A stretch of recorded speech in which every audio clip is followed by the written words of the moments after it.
Good morning, my wonderful people. Hope everybody's having a good Tuesday. Gonna go over some things that happened last night on our wonderful Monday Night Raw on Netflix, cause it's a banger. Honestly, truth be told, it wasn't that bad. It definitely had some okay parts. It wasn't well, yes, it was trash. But there were some parts in it that weren't so bad. We'll put it that way. All right. Right off at the top, though, we started off with the bull ticky, like right from the very beginning. They start off with the woman's title bull crap, and the belt's already been taken from Io. It's in the ring with Adam Pearce. Io comes out, Bianca, Rhea. I don't think I've ever disliked anybody more than I dislike Rhea Ripley. That's saying some things, because I've really, in my life, being a wrestling fan, I've had some issues with a lot of different people and the characters. But this one, man, this one's got to be right there at the freaking top, When they called her out too, they said representing Judgment Day, which tells you everything you need to know about where the WWE is right now. I understand it was a mistake and they happened. But, this tells you exactly, here's my thing. You mean to tell me, I know not every little bitty thing is, rehearsed, but, this is why it's funny now, because all I can do is laugh about how bad these shows are, right? And I'm I sit there and I'm Judgment Day? Man, she hasn't been a part of Judgment Day in almost a year. Are you serious? Where was that even, They don't care. Triple H, this team does not care. They do not care. They don't care. They're too busy they made sure they put their highlight of Triple H going into the Hall of Fame because he's inducting himself. That's ridiculous. Okay? You suck then, you suck now, bro. I know I get a lot of heat on that, but look, I was around during this time. I was around during Triple H's come up as a wrestler. Again, he was never. I'm gonna move on. I was not a Triple H fan, even with DX. DX was good because of Shawn Michaels, not Triple H. Shawn Michaels is the one that carried DX, not Triple H. Anyway, Triple H, DX was on a down end when Triple H was there without Shawn Michaels, my opinion. And then you had the Road Dogg there. And Billy Gunn and those guys there to kind of help that too after Shawn Michaels left. But anyway, that's when they opened the segment up last night with this women's title deal. Oh, and surprise, surprise, it's going to be a triple threat at WrestleMania. And I'm yelling that when it happens. I'm oh no, oh my God, another shocker. That's a surprise. We didn't see that coming. Man, they're just full of so much intensity and surprises and just so much stuff. No, dude, this is garbage.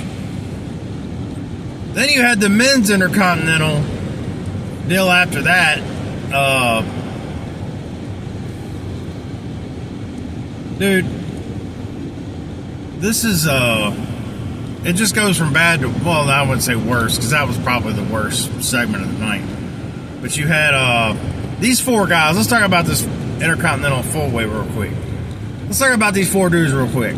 I'll start off with Penta, because it's Penta, and he's being forced down our throats. I don't really have anything against the dude. I feel like they're force-feeding us, and force-feeding to us, and I'm over it. He's beaten a bunch of jobbers. He has.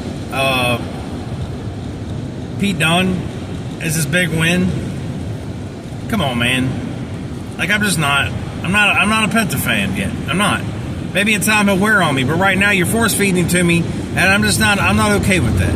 All right, maybe if you weren't so bad at force feeding us this trash, okay, maybe it would be. And the thing about it is, I'm going to discuss here in a second, another match that happened, I'm excited about when it kind of comes to what he may be involved in later. All right, but these four dudes, Penta, again, force feed. His big win is Pete Dunne, who I just, whatever. I don't have anything for Penta, okay? Then you've got Dom Mysterio.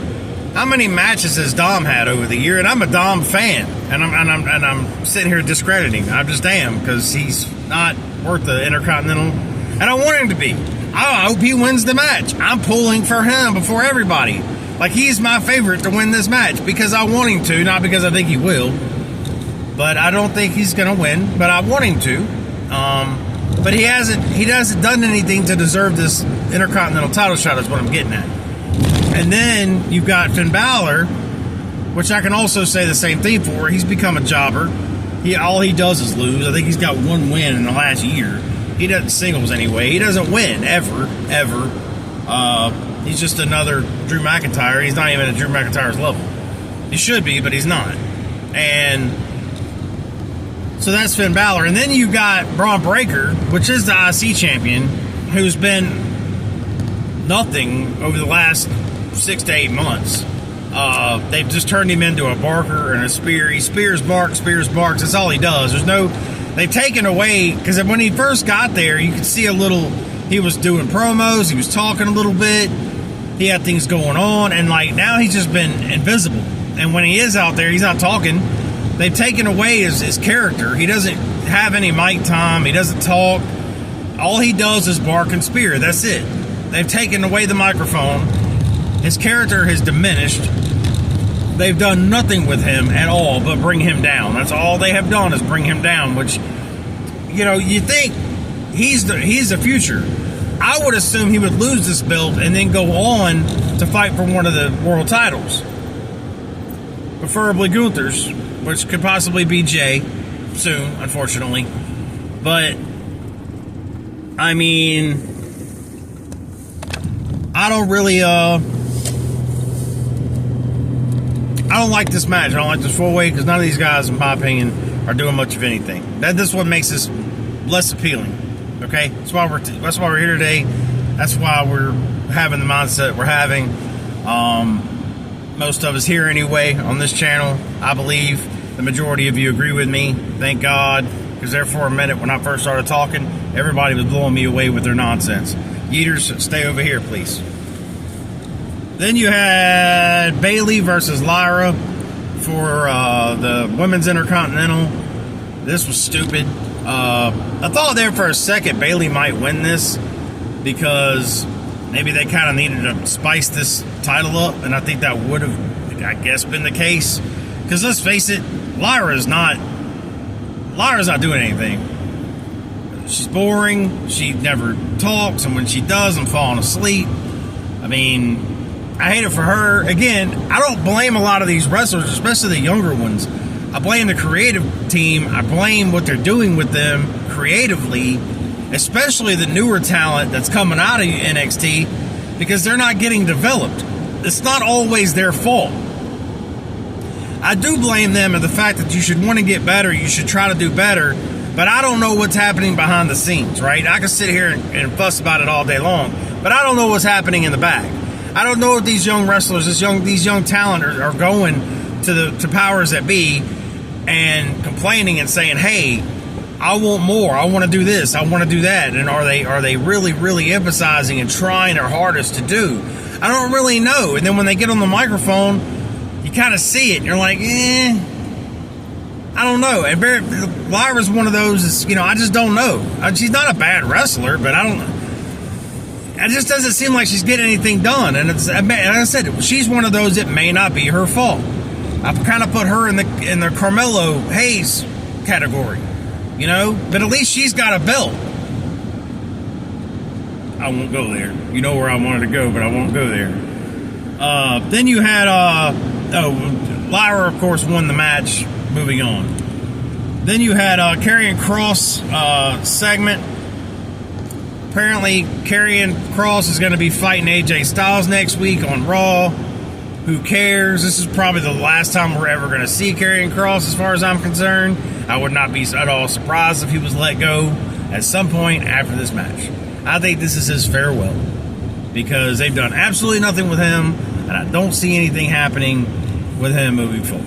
I mean, and that's sad because he's actually not that bad. He's actually pretty good on the microphone. He's pretty good talent. And again, he has just been reduced to absolute dog water. So he's not great, but he should be getting way more time than a lot of these people are, in my opinion. Then we had, but in my opinion, was probably the best match of the night. You had the LWO fighting American Made along with Americano, whatever his name is, Chad Gable. I like this match. I love the high flying. This is what I was going to say earlier when I was talking about Penta. Like, this was a great match. I love the high flying. I loved all that, man. I didn't see too many botches.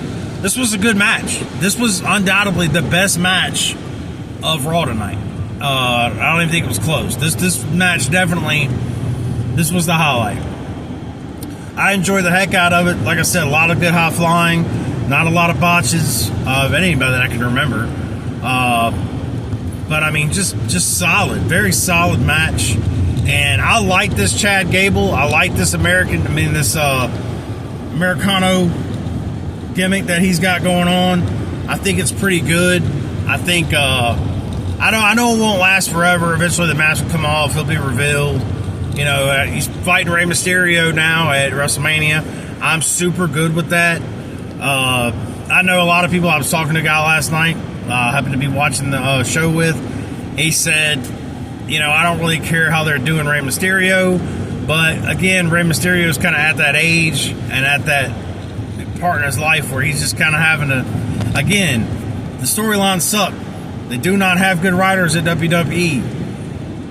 And I honestly think the billionaires are picking these feuds. And Triple H is letting that happen. He's bought and paid for, guys. So we're getting the feuds that we get, and it is what it is. But anyway, greatest match of the night. Then you had undoubtedly probably the second worst segment of the night, if not the worst. Gunther comes out, Jey Uso comes out. This just sucked. I don't know who's writing Jay's promos. And I kind of felt bad for him because, like, the crowd, but it's his own fault. The crowd is trying to eat, and, like, he ain't trying to have the eat. He's just trying to talk, and he's trying to tell the crowd to shut up. I thought this was hilarious because, like, you get what you get. You know what I mean? Like, this is your fault, yeeters. And because the yeeters are stupid, they're robots. They go off everything that's being told. You know, I fully believe that Triple H has control over the speakers, and I believe that he uses the speakers to control the crowd, the cheers, the boos. I firmly believe that Triple H does that. I mean, he has to. He has to. There's no way in heck he doesn't do that. And I blame that a lot on what happened last night. Jay's out there trying to cut a promo. He was. But he can't get anything out because they keep eating. And he's trying to tell them to shut up, and they just keep going. And I just thought that was hilarious. But it was so weak. He tells Gunther that he's scared of him, or has been scared of him, or whatever. And then he tells him that he's not. Man, I'm telling you right now, I'm just going to cut this real quick. If Gunther loses the belt to Jay, this is just another huge reason that Triple H is taking a dump on this company. He is driving this company into the ground, face first. He's pedigreeing the hell out of this dang company, man. He does not care. He's getting paid. If Jey Uso wins this belt, we're in trouble. This is awful, guys. Then you get what undoubtedly, I don't want to say this was last night when my ultimate reaction on the Heyman segment last night, the last part of the show, my initial thought process was, okay, I liked it because this kind of goes with exactly what I was saying about how I feel the WrestleMania is going to go. You're going to have Seth, Hill, lining with Cena, with The Rock, maybe even Ric Flair, you're going to have that there at the end. And this kind of aligned perfectly with that. Seth comes out, gets in Heyman's face, even starts touching him a little bit. Thought that was a little over the top, but whatever. That was a little weird. Pretty much tells Heyman that he's got to find himself, out of this match, get away from it. And he's going to do him a favor and put him out of it. Of course, after he starts pushing or whatever, Punk comes out. He would eventually end up handling Punk, and then tells Heyman now he owes him Seth tells Heyman now he owes him a favor. This goes right along with what I kind of been saying, whereas I think Heyman's going to leave with Seth. Or at least it's going to look that way. I don't know if that'll actually happen, but I do think they'll make it look like Paul is in cahoots with Seth at the end of this match. I think something's going to follow up with this on night 2 of Mania, but I do think that's what happens night 1. Something's going to happen at the end of that match to make it look like Heyman is with Seth. And that'll be what it looks like going into night 2. And we're all wondering, is Paul really with Seth? I mean, this is like Roman's number one, in my opinion, Roman's number one arch enemy is Seth. At least I've always thought of that. I mean, ever since the chair in the back. I know he's had other opponents, but in other feuds, but like that one, to me, those two came up together and they both don't like each other a lot. So anyway, that's how the show ended last night. Overall, the show was garbage. It was trash.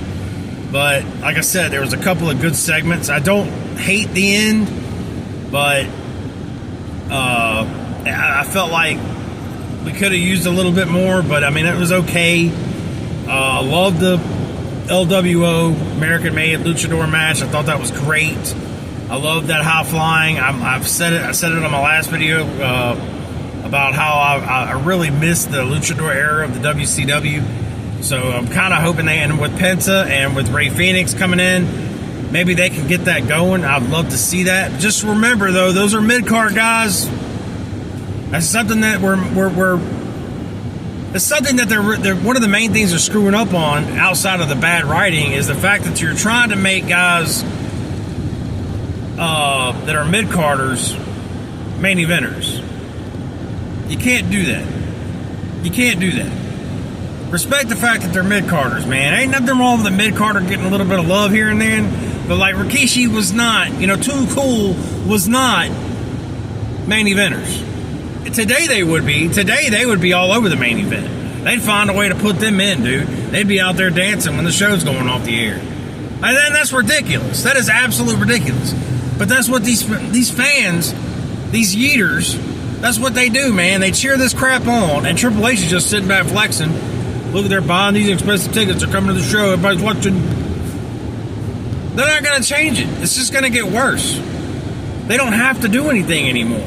That's what they're showing. No homework is being done. Nobody's working harder. The Vince McMahon days are behind us. They are gone. They're not coming back. And that sucks. Everybody can talk trash about McMahon all you want. That's why I was really hoping that one day Shane McMahon would be running this company, not Stephanie and Paul, because that is exactly what I didn't want to happen back then. And here we are today. I said it back then, and I'm saying it now.